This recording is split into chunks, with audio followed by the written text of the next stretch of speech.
Gila, simpang susun Semanggi yang megah. Begitu, masih menyisakan anggaran sebesar 219 miliar. Wow. Simpang susun Semanggi kini menjadi sebuah kebanggaan bagi warga Jakarta yang sebentar lagi akan diresmikan oleh Presiden Joko Widodo. Jembatan lengkung terpanjang hampir mencapai 1,8 km tersebut adalah sebuah karya peninggalan mantan Gubernur DKI Jakarta, Basuki Cahayapurnama atau Ahok.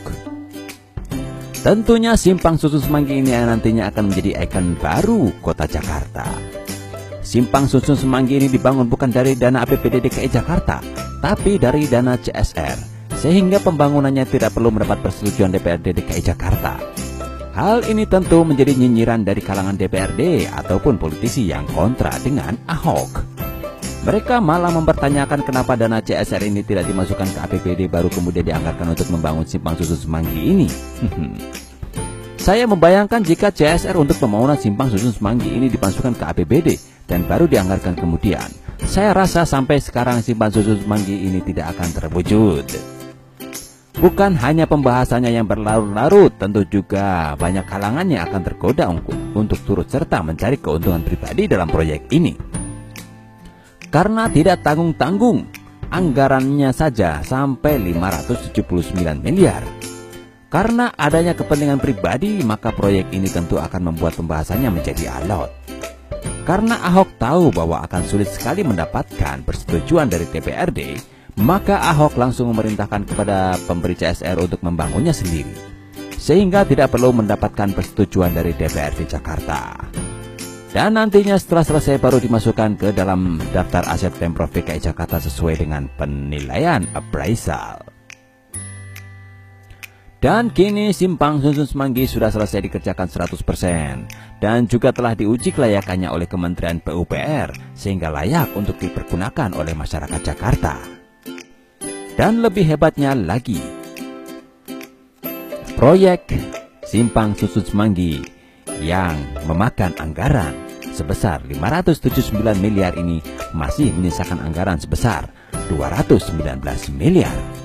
Berarti dari anggaran sebesar itu hanya digunakan sebesar 62,17% saja dari anggaran yang tersedia. Wow, luar biasa. Karena pembangunan SSS itu dilakukan secara efisien, maka ada sisa sekitar 219 miliar. Kami sudah tanda tangani untuk pembangunan pedestrian, trotoar, dan utilitas, ujar Sekretaris Daerah DKI Saifullah di Balai Kota pada hari Rabu 26 Juli 2017 yang lalu. Sekedar untuk kita ketahui bahwa simpang susun Semanggi ini adalah CSR dari PT Mitra Panca Persada sebesar 579 miliar. Nilai tersebut berdasarkan hitungan kompensasi dari peninggalan Wisma Sudirman dari 17 lantai menjadi 60 lantai sesuai yang diatur dalam Peraturan Gubernur Nomor 210/2016 tentang koefisien bangunan. Karena pengerjaannya sangat efisien, maka pembangunan simpang susun Semanggi ini hanya menelan biaya sebesar 360 miliar. Dan sisanya bukan untuk dibagi-bagikan kepada pejabat Pemprov DKI ataupun kepada mereka yang terlibat dalam proyek pembangunan simpang susun Semanggi ini, tapi dialihkan untuk pedestrian di kawasan Jalan Sudirman, dari Kali Krukut, Bendungan Hilir sampai Patung Pemuda Senayan dan di kawasan Gatot Subroto, dari Kartika Chandra sampai Taman Rias Senayan sepanjang 3,5 km. Kita bersyukur proyek pembangunan simpang susun Semanggi ini dikerjakan pada masa mantan Gubernur DKI Jakarta Basuki Cahayapurnama dan Gubernur Jarot, sehingga sisa anggarannya dapat digunakan untuk pemeliharaan proyek yang lain dan bukan untuk bancakan bersama. Tidak terbayangkan jika bukan pada masa mantan Gubernur Ahok dan Jarot.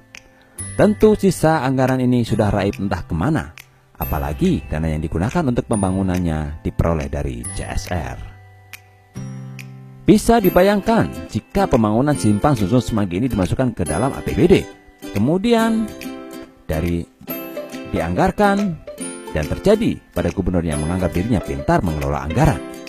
Tentu sisa anggaran ini akan habis, entah untuk apa yang penting anggaran harus dihabiskan. Tidak boleh ada sisa sedikit pun, harus habis 100%. Karena kalau ada sisa maka dianggap tidak bisa mengelola anggaran.